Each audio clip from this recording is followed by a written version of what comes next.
Anda kembali di Kompasiana TV, masih terkait kepindahan kantor Presiden Joko Widodo dari Istana Merdeka atau Istana Negara di Jakarta pindah ke Istana Bogor. Pro dan kontra sudah mulai bermunculan. Kita akan lihat di laman pro dan kontra kompasiana.com. Kita akan simak. Pro ini datang dari Vina Lestari Karya Dewi, dari Novia Syahidah.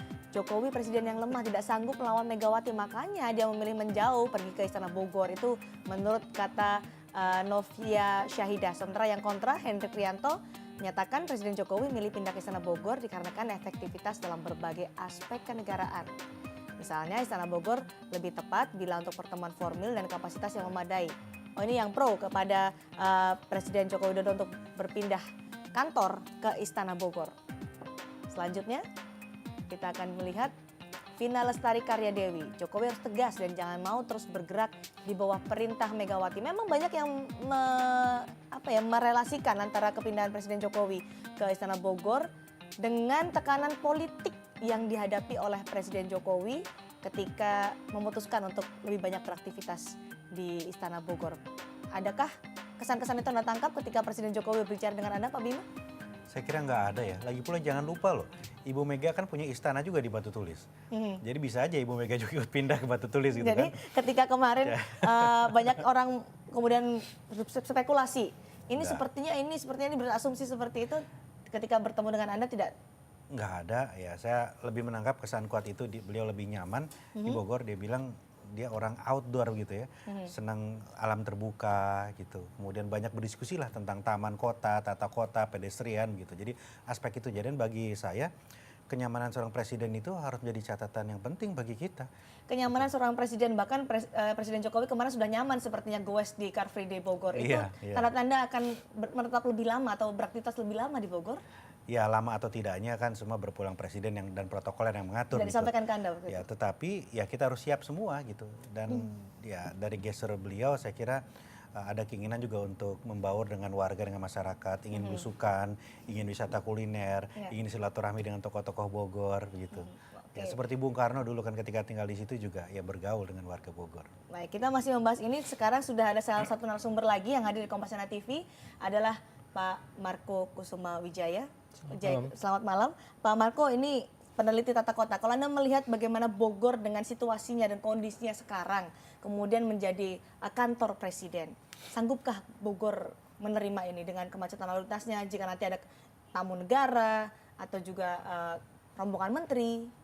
Resisten masyarakat adalah takutnya macet. Saya pikir pengertian kepindahan kantor presiden juga masih harus diperinci ya. Apakah seluruh kantor kepresidenan atau bisa juga cabang kantor kepresidenan. Artinya presiden tetap melakukan kegiatan-kegiatan protokoler besar di Istana Negara. Misalnya menerima surat kepercayaan duta besar. Itu kemungkinan besar ya, saya duga pasti di Istana. Acara 17 Agustus. Barangkali ada rapat kabinet yang penuh, misalnya yang setiap minggu itu bisa tetap di Jakarta. Nah, kalau begitu kan artinya bukan seluruh kantor kepresidenan. Karena kalau kita bicara seluruh kantor kepresidenan, saya pikir memang minimal misalnya kantor sekretariat kabinet, ya, kantor sekretariat negara barangkali tidak, tapi kantor sekretariat kabinet kan harus pindah. Nah, kalau kita memperinci itu soal kemampuan Bogor menerima presiden, tentu ada disesuaikan nanti ya sebanyak apa kantor presiden yang pindah itu. Kalau yang harus menyesuaikan Kota Bogor, sebanyak apa kalau Anda melihat situasi sekarang ini Kota Bogor harus menyesuaikan dengan kegiatan-kegiatan atau juga nanti kantor presiden yang pindah ke Bogor? Saya terus terang tidak bisa memberikan jawaban yang pasti tentang itu karena itu perlu penelitian ya. Dan kan kembali ke kata kunci tadi, presiden merasa nyaman di Bogor ya. Nyaman itu kan harus didefinisikan gitu. Nah, pertanyaannya juga mengapa dia tidak nyaman di Jakarta? Apakah dia tidak bisa dibuat nyaman di Jakarta gitu ya dengan segala macam usaha? Karena pertanyaan yang sama akan berlaku di Bogor. Jangan sampai nanti dia di Bogor tidak nyaman lagi gitu. Nah, dalam pengertian definisi nyaman itu lalu persiapan apa yang harus dilakukan? Saya pikir karena itu kita berharap presiden lebih jelas gitu apa yang. Nah, tapi begini ya, saya pikir Pak Jokowi itu sering mengatakan dia kalau mau membuat keputusan dia memang akan test the water. Dia tunjukkan dulu dan silakan orang memberikan pandangan dan dia pastikan juga menyuruh stafnya untuk menghitung lah. Gitu. Oke, baik Pak Daniel, mungkin Anda ada pertanyaan kepada peneliti tata kota di sini juga Wali Kota Bogor. Silakan Pak Daniel. Ya, selamat malam Pak Wali Kota Bogor. Saya ingin bertanya nih, opsi menggunakan kereta api kan membutuhkan sistem protokoler yang baru yang menyesuaikan sama tidak jauh berbeda dengan yang sekarang. Apakah pemerintah Bogor juga menawarkan opsi telekonferensi yang misalnya jauh lebih murah, jauh lebih efektif, dan jauh lebih efisien dari sisi materi maupun waktu terhadap khusus untuk para kabinet Pak Jokowi? Kalau untuk para tamu negara mungkin harus bertemu dengan Pak Jokowi juga. Kira-kira itu aja. Apakah ada opsi dari pemerintah Bogor untuk menawarkan itu kepada Pak Jokowi? Terima kasih. Opsi itu juga mengemuka? Ya tidak, belum sempat dibahas ya, tapi itu juga sangat mungkin ya.